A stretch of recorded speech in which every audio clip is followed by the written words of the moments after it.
I'll be honest with you, I never liked surprises.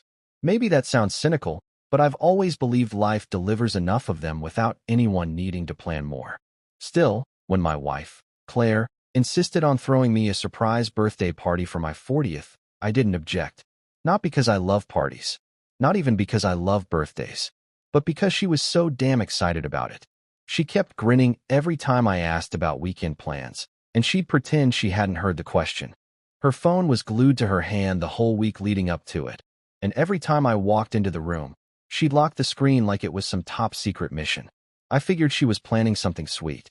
Claire always did have a flair for dramatic gestures. She wasn't a subtle woman. That's one of the things I fell in love with. I didn't suspect anything, not really. There were some moments, sure, like the way she'd disappear into the other room when certain calls came in, or how she was suddenly too tired to talk some nights. But I chalked it up to stress, or work, or the fact that we'd been married long enough to stop obsessing over each other's every move. That's what trust looks like, I thought. Comfort. Familiarity. I took the day off work, told my assistant not to call unless something caught fire, and I headed to my brother's place, who was supposedly taking me to a low-key lunch. He's a terrible liar. Kept looking at his watch every few minutes and asking if I was excited for nothing in particular. But I played along. When we pulled up to the restaurant, a modern, glass-wrapped venue Claire and I had been meaning to try, I smiled. She picked it, no doubt. I stepped through the front doors and into a wall of cheers, glittering lights, and the smell of fresh roses and hors d'oeuvres. Surprise. My colleagues, a few college friends, her sister, even my old basketball coach, they were all there. Claire stood at the front of the crowd, smiling wide, champagne in hand, in this deep emerald dress that shimmered under the pendant lights. She looked radiant. I remember thinking that. Even now, I remember that exact thought. She looks like the woman I married. She kissed me on the cheek and laughed. You look like you just saw a ghost. I grinned, still dazed. I'm just impressed you pulled this off. She hooked her arm through mine and guided me deeper into the room, introducing me to people I already knew, chatting up my boss like she'd known him her whole life. She was in her element. Magnetic, commanding, glowing. It was only later, about an hour in, when the crowd had thinned a little and the waiters were topping off everyone's glasses, that it happened. The moment. I stepped out to the balcony to take a call. One of my clients had apparently gotten wind of some acquisition rumor and wanted clarification. It was short, 10 minutes maybe. When I walked back in, I heard her voice. Claire's. She didn't know I was standing just behind the hallway divider near the private dining room. She didn't see me. Her back was to me, her hand curled around her third glass of wine. She was talking to her best friend, Julia, the one with the heavy laugh and the sharp tongue. Claire leaned against the edge of the bar and laughed in that low, almost bored tone she used when she was tipsy. I mean, come on. He's just a paycheck, Jules. A reliable one. You don't throw out the printer just because the ink's a little low. They both laughed. I stood there for a full 30 seconds, maybe more, heart suddenly hammering like a war drum. My first instinct was disbelief. Maybe I misheard. Maybe she was talking about someone else. But then Julia rolled her eyes and said, well, at least yours isn't crying into spreadsheets every night like Greg. And Claire? She sipped her drink and shrugged. Greg gets laid though. All mine does is work and act like quality time is watching TV with one eye open. It was meant as a joke. I'm sure to her, it was just a joke. But it didn't feel like a joke.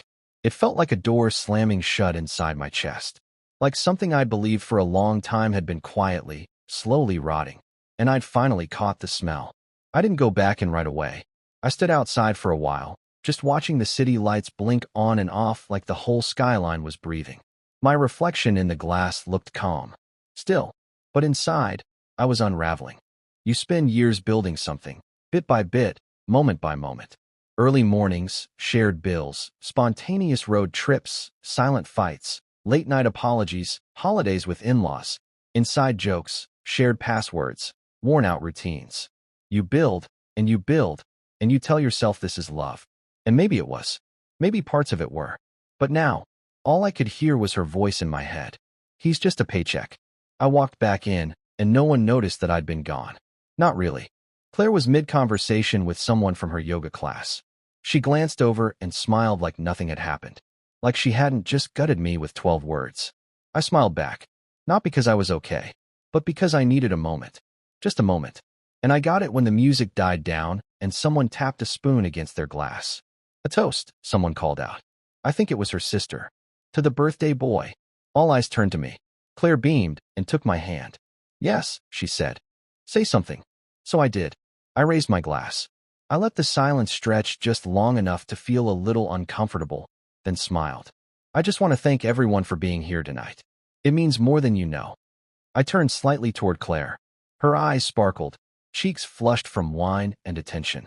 And to my wife, I continued. For putting this all together. For always keeping things interesting. She laughed. A few people chuckled. I've been reflecting a lot lately, I said, on what it means to be seen, to be known, to be appreciated not just for what you do, but for who you are. Claire tilted her head slightly, smile faltering just a hair. And it occurred to me, I went on, that honesty is the foundation of any relationship. Without it, everything else is just decoration. Now the room was quiet, not silent, but still. Watching, I reached into my inside jacket pocket and pulled out a small, folded envelope. Crisp, untouched. I was going to wait, I said. But given the theme of surprises tonight, it feels fitting. I handed it to her. She took it slowly, confused. She opened it. Her eyes scanned the first page, then froze. It was the prenup. The one I drafted 2 years ago. The one she refused to sign back then. Said it was too unromantic. I kept it anyway. Updated it. Signed it myself. She looked up at me, pale now. I'd like you to sign this, I said calmly. If everything between us is as genuine as you say, then this shouldn't be a problem. I didn't raise my voice. I didn't make a scene. I just offered her the same honesty she'd offered me. Quiet, cutting, and undeniable. The room didn't erupt. There was no gasp, no chaos. Just stunned silence. Claire stood there, frozen, paper in hand. Eyes searching mine like maybe I'd blink, and this would all rewind. But I didn't blink. And it didn't rewind. Claire didn't say anything. Not right away. She just stood there, frozen, with the paper in her hand like it had bitten her. Her mouth opened slightly, then closed again. Around us, the air felt thick, like everyone had just realized we weren't playing a game anymore. Her friend Julia looked like she wanted to disappear into the carpet. I didn't flinch. I just took a sip of my drink and nodded. You don't have to sign it right now, I said evenly. But I wanted you to have it. I wanted us to have clarity. Claire laughed then. Soft, awkward, breathy. Is this a joke? No, I said, still calm. But I heard yours. Earlier. He's just a paycheck? That one. The color drained from her face like someone had pulled a plug. A few people shifted in their seats. One of my coworkers excused himself quietly and headed for the bar. Claire shook her head, whispering, You weren't supposed to hear that. No, I agreed. I wasn't. I didn't stay long after that.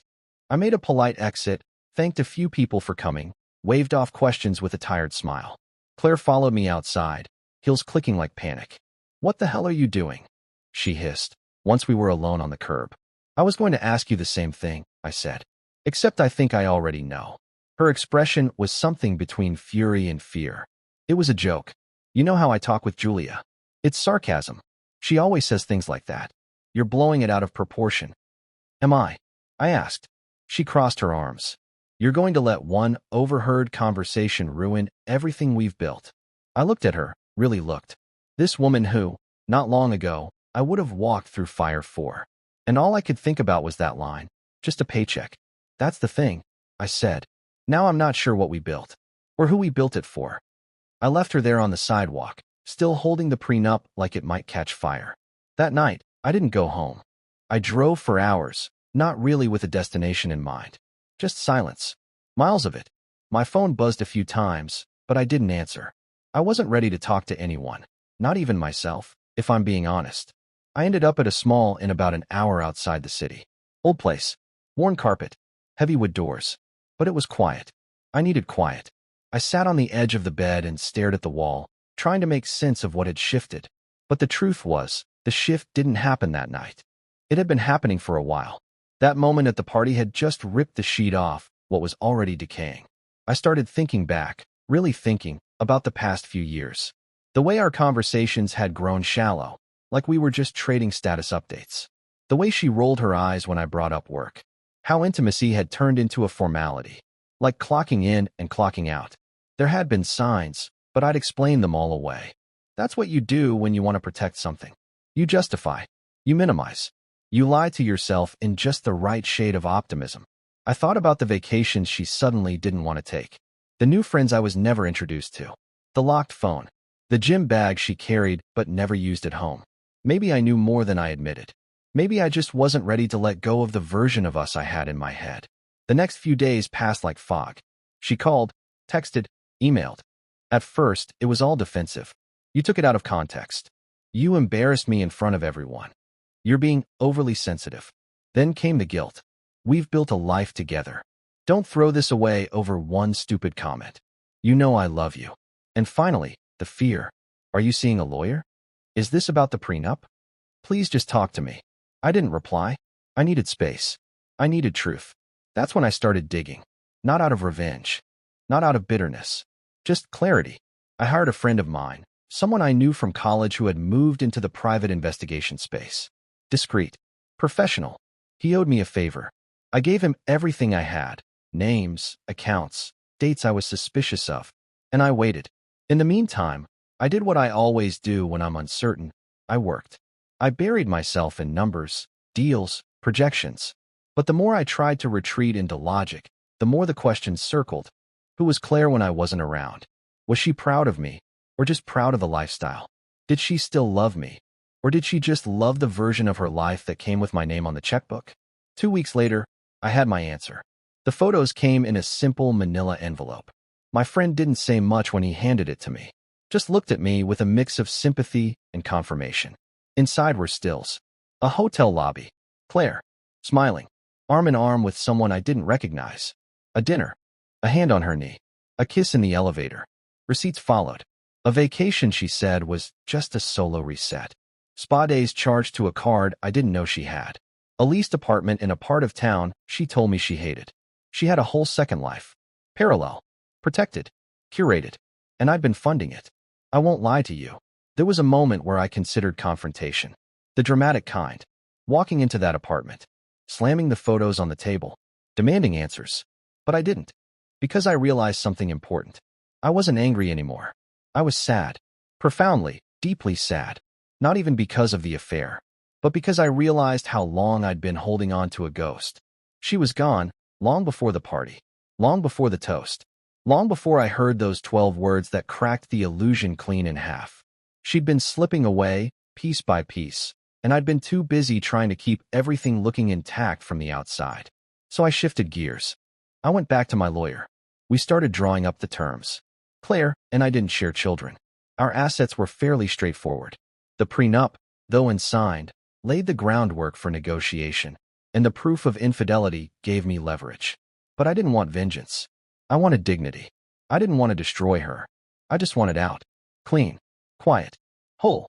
When I finally agreed to meet her, it was in a neutral office, a mediator's space, bland walls and polite voices. She looked different. Smaller, somehow. Less radiant. Why didn't you just yell at me? She asked, after the formalities were over. I studied her for a moment. Because I wasn't surprised, I said. She blinked. That landed harder than anything else I could have said. I heard you, I continued. But more than that, I saw you. I saw what we became. And I saw what we stopped being a long time ago. Claire's eyes shimmered with unshed tears. She didn't try to argue. When the mediator slid the settlement across the table, she didn't even flinch. She signed it, hands shaking, lips tight. There was no laughter this time. No smirks. No sarcasm. Just silence. Afterward, as we stepped out onto the sidewalk, two people who once promised each other forever, I turned to her. You're free, I said. So are you, she whispered.